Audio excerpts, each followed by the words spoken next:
This call is being recorded. Okay, so we've got Mr. Mike Schumm, who is now been our the Kai, Carly, and Patrick team coach for I don't know how long. Probably what has it been? 5 months? 3 months? I don't. Mike, how long have you been coaching with us now? Yeah, I'd say about 3 months or so. Yeah, so 3 months, and it's been phenomenal. Feels like it's been forever, which is a good thing.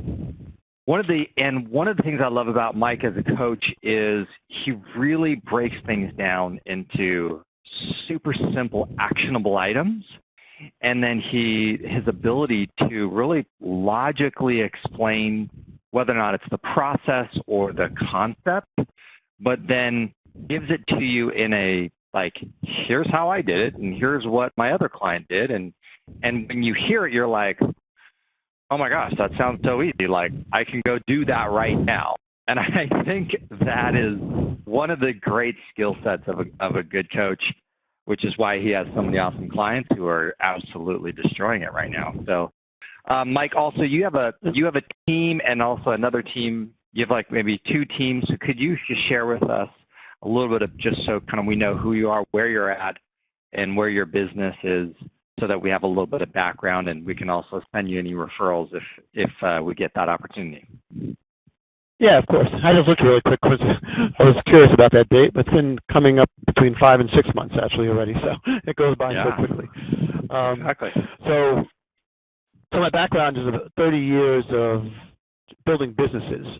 So I've been building businesses in Florida, Long Island, and Manhattan. I've had various businesses from meat distribution companies to cleaning franchises to construction companies to restaurants. And then real estate related, I've owned a real estate team on Long Island for about 15 years now, a property management company I've had for a number of years, and then recently opened up in Washington, D.C. in the Georgetown area. In Long Island, we've had as many as, I guess, 12 people on the team, probably run somewhere between 50 to 100 units a year using 12 different lead gen sources. That kind of, I think part of a successful team is one that's insulated from the economy and the different changes in the market. So we just focus on the pillars that are working best and whatever the market has to give us. Because the luxury market, for example, on Long Island, as the market turned, was extremely soft. It was turning over at less than 1% a year. So if you're a luxury broker, you were in big trouble here for a number of years. So we shifted to a segment of the market that had a lot of units available to sell in, and then we just keep on rotating. Meatloaf sandwiches look good. What's that? Okay, keep going. So then recently just had some opportunities in D.C., so I have a partner down there, and we'll be launching very shortly and opening up into Georgetown, building a similar model. So one of the secrets, I think, or the best practices of building a real estate business is just to understand what it looks like when you're done building it, and then just back into that model by picking sources of business that will work best in that marketplace to help you build it out. And then I hire the sales team, the admin team, over a course of probably 2 to 5 years to really just put a puzzle together. And when the puzzle's done, I have the option to use the business for passive income or sell it for a profit and move on to my next venture. Love it. A little bit about myself. I've read. Yeah, no, that's great. And then how long have you been coaching with, I know I met you, this was, when I first joined Tom, we did a New Jersey event, and we got a chance to have dinner. I mean, I didn't really get a chance to spend too much time with you, but that is where I met you for the first time, really remembering you, and then, several years later. But just give us a quick little coaching history so that we all have a little context around that. Yeah, coaching's been an interesting ride because that was never on the radar, quite honestly. Is that I was coaching with Eileen Rivera at the time. She said, "Well, I think you'd make a great coach. You ever consider being a coach?" And I said, "No, but let me give it a try." But then kind of my jump in with everything with 2 feet approach to everything I do is I started, and then probably in less than a year, I went from 0 clients to well over 100 coaching clients in the low hundreds, which was kind of insane. But what it did was it taught me how to coach very quickly because I had so many diverse clients in so many diverse markets, from Australia to Canada to the U.S. to the super luxury market in Manhattan to somewhere in the rural down south or Midwest where they're, selling, mobile homes. So I learned very quickly it works. And then what was interesting is that I found there are certain things that worked well in every market, right? Kind of everyone has a database, everyone has a sphere, and so I realized that everyone should master this one pillar, if you will, because it had the highest conversion rate out of any other way of generating leads in a real estate business. So I started focusing on building out a system, which is my philosophy in building all these businesses or helping my clients is really simple. A business is made of two things. It's creating systems and then getting people to run your system, right? Transfer that skill. And that's all I do with my clients is week in and week out is say, all right, we need to generate leads. How do we want to do it? Let's figure out how to do it. And then let's find someone to run that system, and we'll go build the second system. And we just continue this process of building systems and then transferring that skill to someone else. And this is how most of the teams I manage and I help run or own are completed. Yeah, love it. Okay, so that's great. So, and that's a perfect segue for us, topic today, and I think one of the things that I've enjoyed with you is when you really kind of gave us that nice little checklist of the database marketing plan, and whether or not it's Tom and everyone's like, you got to have your marketing plan for your database, and we all know that. Yet when we think about the end result, it's so massive. I got to get this whole database organized. I got to get all these emails and my social and the marketing and the so the big picture gets very overwhelming. So I loved it when you gave us that little checklist. So could you just share with us today some of the best practices for a couple things? Number one is for any of my guys on the guys and gals out there today that really just have not taken that time to complete their database in terms of the actual data.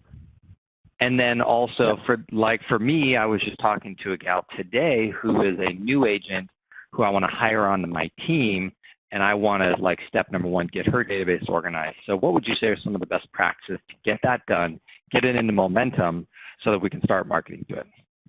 Right. So let me touch on first. I'll get to that second. But what you touched on first is with the realtors. And when I started coaching all these clients, and I asked every client I had is like, are you working your database? Do you have it built out? Are you communicating with it properly? That the answer 100% of the time was no. So my first curiosity was why. We all know it's probably one of your best lead sources. And the reason why, and to do this properly, at best, if you were focused on it, would take you close to a month of getting it just started and starting to interact with it properly.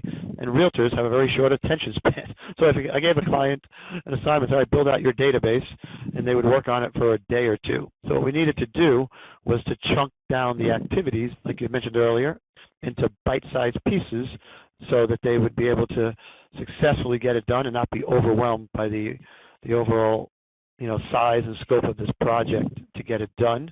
And so the way we did it was just to get them to commit to 1 hour or so a day on their calendar is blocking out a time that would be part of their real estate workday, but where they wouldn't be working in their business, that they would spend working on their business for a whole month, right? So look at your Google Calendar. I want you to block out 1 hour a day over the next 30 days that you're going to be working.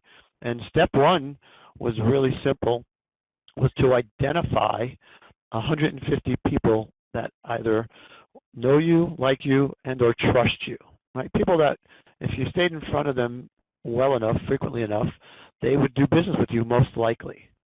And then we use a memory jogger list for that, like you were talking about, chunking it down and making it easy to understand. And these are the 150 people that you probably know, right? Past clients, your neighbors, people you went to school with, your doctor, people on the PTA or the Rotary Club that you belong to. And step one is really just to identify those 150 people, which is the average number of people that fall into this group. And having coached, again, so many clients, on the low end you'd have around 150 people that are totally connected. Somewhere you might be around 200 or so, maybe 250. I've had one client, but those 150 or 200 that know you. And just that was like exercise one. How long would that take? That might take you a good week, right? Just to get everyone's names and go through that memory jogger list was step one. So then I would have my coaching calls the next week, and let me just interject there. You know what I found when I was working with Kai and Carly was I actually had to create the spreadsheet first. Okay. We didn't, we just like I create a Google spreadsheet, get an Excel spreadsheet, put at the top his name, her name, his phone, her phone, his email, her email. It was like, it was so funny. As soon as I did that, the whole thing escalated quickly. So it was an interesting little process. Yeah, it's the first step, frankly. I've learned to coach everyone. It's just step one, get the pencil out, right? Or create the spreadsheet and put the name at the top, database. Get them. Exactly. It's really creating some momentum in the right direction. So, yeah, that's a great point, Patrick. And I will tell you that seems to be the best step one is because for different reasons, some people just use a spreadsheet, right, depending on how big your team is or your agent. So that works for them. A lot of other clients have different CRMs, but converting the Excel sheet to a CSV file and importing it is fairly easy with almost every CRM. So that always seems to be the best advice. Just get a spreadsheet and then create 4 columns, right? All I want you to do is have column 1 is their name. Column 2 would be their phone number. Column 3, their email address. And column 4 would be their mailing address. That's how we want to communicate with the group as we build it out. And then week 2, we would ask them each day is just to update 10 contacts, which worked out well because they should be prospecting every day. So we said when you're doing your hour of power, you want to reach out to these people. And if you don't have all 4 pieces of information, you just tell them you're updating your holiday card list or your database and, what's the best address to use when we're mailing your holiday card next year, for example. It was a good way to get them started with just 10 contacts a day. But going back to what I said, why most agents don't have this project ever completed, is you've just committed to 3 weeks of sticking to one project and working on it every day, Monday to Friday, and most realtors don't have that attention span. That's why coaching is so good with the accountability, is we would check in with them on a regular basis to get them to the 150 within hopefully a 3 to 4 week period and getting past step 1. One of my favorite questions that you constantly ask is, to us as coaching clients, you say, hey, what happened with the business wins? That's great. And then it's like, how much time did you spend working on the business versus in? And it's like a consistent question that you ask us. How much time are you spending working on the business? And it's been a lot of fun. So we've got our database together. We're calling to update with that easy little script. So let's get a little bit more into the, I've got a lot of people that are, whether or not they've been in the business for a long time, never really made those calls to a center of influence, really, or even sometimes a past client asking for referral or bridging that gap. Share with us a couple strategies that we should be using to kind of push, make it feel more comfortable for us to make those calls and to have a great real estate conversation that starts to lead to this relationship that we're all looking for, which is more referrals. Yeah, that's a great question, actually. So there's a few techniques to use here. First is, I always laugh a little bit because the response that the clients always get is so similar. It's first the fear of the phone is, oh my gosh, I haven't called that client in 2 or 3 years. I'm going to call them and it's going to be so weird, right? They're going to wonder why the hell I'm calling them. And contrary to that limiting belief, the response almost always is like, oh my gosh, I can't believe you called. It's so good to hear from you. What have you been doing, right?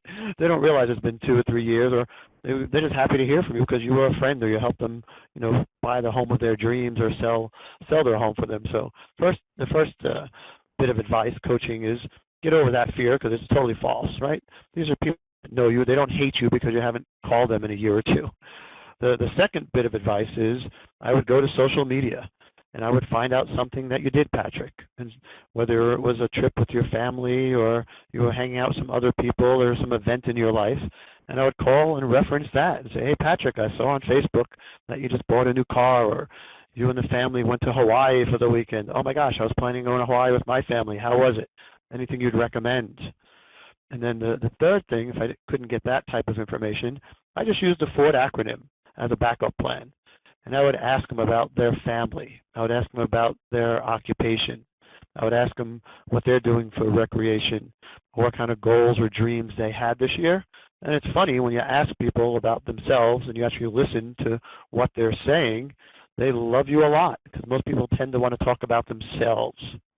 And then the way you spin the real estate part of it is almost always, when you ask anyone about their job or occupation, the natural response to them is, how's your job? How's the market?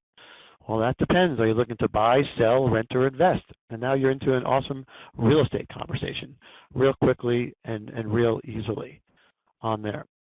Building. And then the last step of this that makes this long-term effectiveness is that taking notes and identifying some things they might have mentioned in the conversation. Say, for example, they just rescued a dog and they named the dog Fido. So this becomes my intro conversation in the second quarter of the year. The first thing I would call is say, Patrick, oh my gosh, I was just past this puppy store and I was thinking about you, and how's Fido doing? He must be getting so big, right? Because very few of us actually listen and actually pay attention well enough to call back someone 3 months from now and remember something such as their son going to a college or them getting a new puppy. So the relationship gets very strong very quickly. And as a point of reference, if you want to download something called the McKay 66, this was a very successful insurance company, and he required each of his salespeople to get 66 bits of information about each one of their clients over the course of doing business with them, and then use them as a reference point in their dialogues when they had their check-in calls with them. Yeah. One of my immediate thoughts that's happening right now is just the two things. You know, for my driver type of personalities out there are like, this just sounds too big of a project and not enough instant results, right? And then I also just have the people that are just like, this just sounds totally overwhelming, you know, or, you know, there's just too much fear in the way. What would you say, Mike, to encourage someone to really not dismiss this project? You know, what would you say? You know, if I just said to you, you know, Mike, I'm loving my internet leads, or I just prospect, you know, like I just keep going after it. What would you say to what would you say to that agent? Patrick, I can totally appreciate that, and there is a lot of value in internet leads, and you know, getting stuff off of Facebook, or you can buy leads, pay-per-click leads. There are lots of different sources. But why would you focus or work on any of those leads when we know they have a lower conversion rate than the people that already know you, like you, and trust you? And we know in the U.S. that the average person is going to move every 10 years. So if you had 150 people in this database marketing plan, you're guaranteeing yourself an easy 15 deals. These deals, because the people already like you and trust you, are most likely going to become list me calls or in non-competitive situations, or buyers who are actually not going to be liars, buyers who are actually going to be working with you exclusively. So would you rather compete against other agents for your deals? Would you rather pay a lot of money to buy leads from Facebook or Google pay-per-click or Zillow? Some of them are as high as $100 per lead, and convert them only at 5% when you can get come list me calls on a regular basis, or get buyers who are going to be realistic and be prepared to work with you.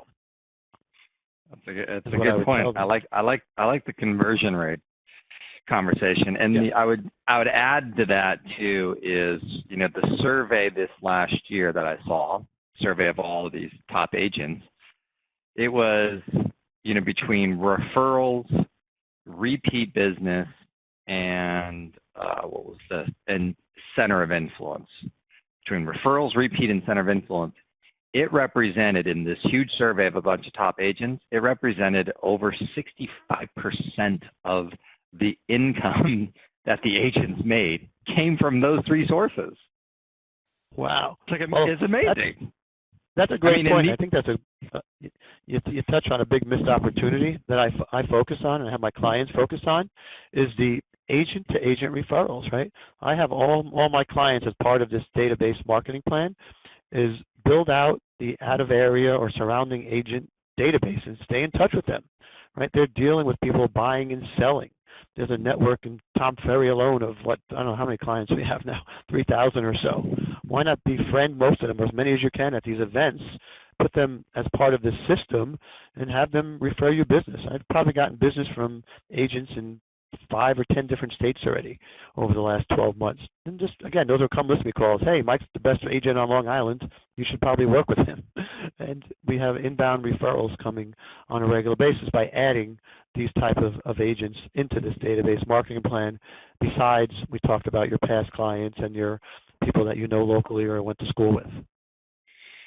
Cool. So let's touch another topic on this.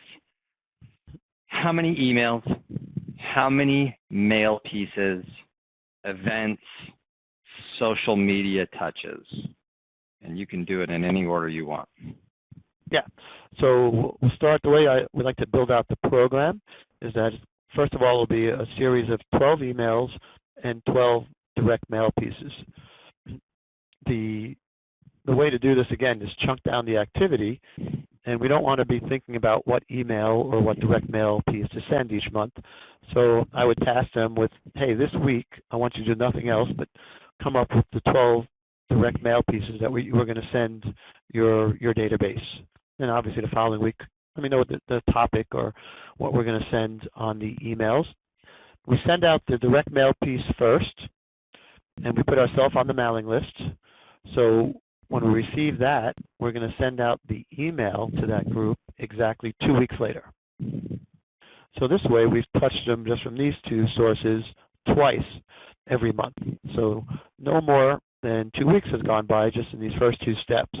And the reason is that 60 to 70% of all transactions are by convenience by buyers or sellers. So you may be friends with a number of people, but if they talk to Patrick or myself more recently than they spoke to you, we had dinner with them or met them at some kind of event, they would list or buy a house from us before they would with you just because we bumped into them last or we spoke to them last. So the idea of the program is to keep you in front of them more often than any of your competitors. Because as Tom says, it's something like there's 14,000 commercial messages sent out between email, social media, billboards, television, and radio, bombarding all of our clients every day, a lot of them real estate related. So email, mail, I like the 2 week apart approach. That's great. What about social media? So social media, and actually let me back up 1 second, is on what we do with the content is people always ask me, well, what am I going to send? So content on those two should be broken down into 3 categories. Market data, right, being the area expert. Social proof, things such as map of sales, Zillow reviews, choices clear type cards. And 3 is you want to be positioned as a hyper-local expert, so neighborhood or area information. Then with social media, we use that CSV file, that Excel spreadsheet, and what we do is we comment on 5 of our spheres every day, making some kind of positive comment on something they posted recently. And then we post once a week on our page with the intent of trying to create as much engagement as possible, replying back to every comment that someone does reply to on one of our posts. And the reason is, the more you engage your sphere on social media, the more Facebook will share your content with them. And it's a free way, an easy way to stay in front of hundreds and hundreds of people for free. And recently, Facebook changed their algorithm. If you're actually going to create Facebook Live videos, Facebook will share that information with them absolutely for free, and they'll share it with the whole group. If you don't interact with your Facebook friends on a regular basis and you posted something today, Facebook will not share that information with them. Let me just touch on that, Mike, because you shared that with me, and that changed the game for me. Because for some reason, I had it that I had to post clever information. right? And I had to post marketing information that was going to attract or build my brand or business.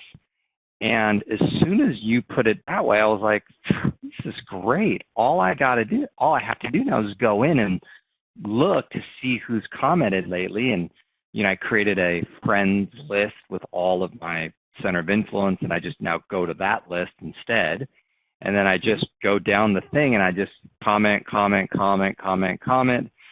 And then all of a sudden, they're constantly engaging back and forth with me. And then what I've now noticed is when I occasionally do post something, I'm actually getting huge amounts of response from it. Tons and tons of likes, tons and tons of comments.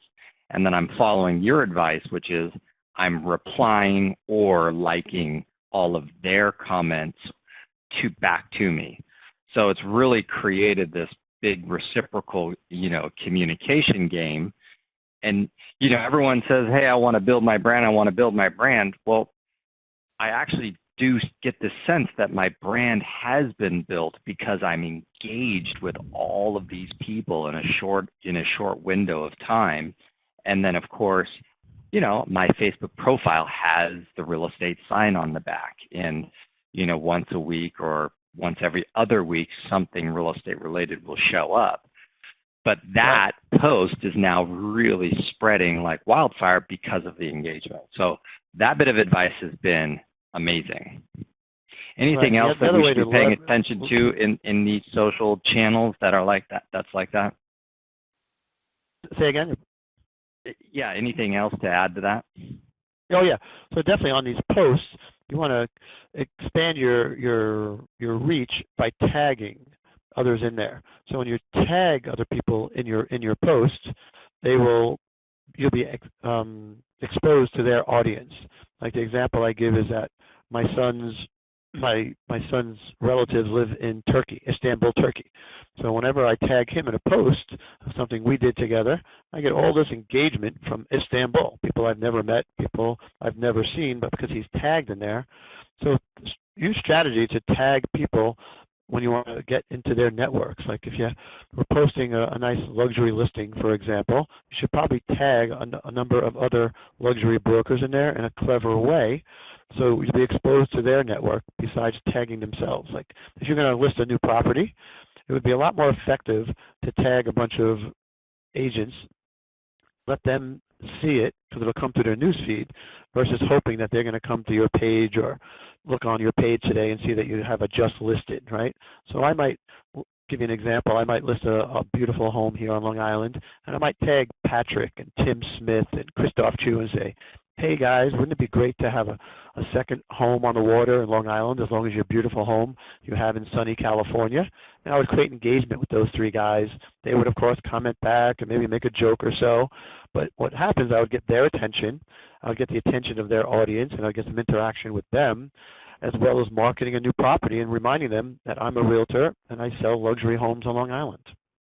Very effective versus, hey, just listed, or hey, open house this weekend. I've been seeing that occur a lot lately, and the results have been amazing.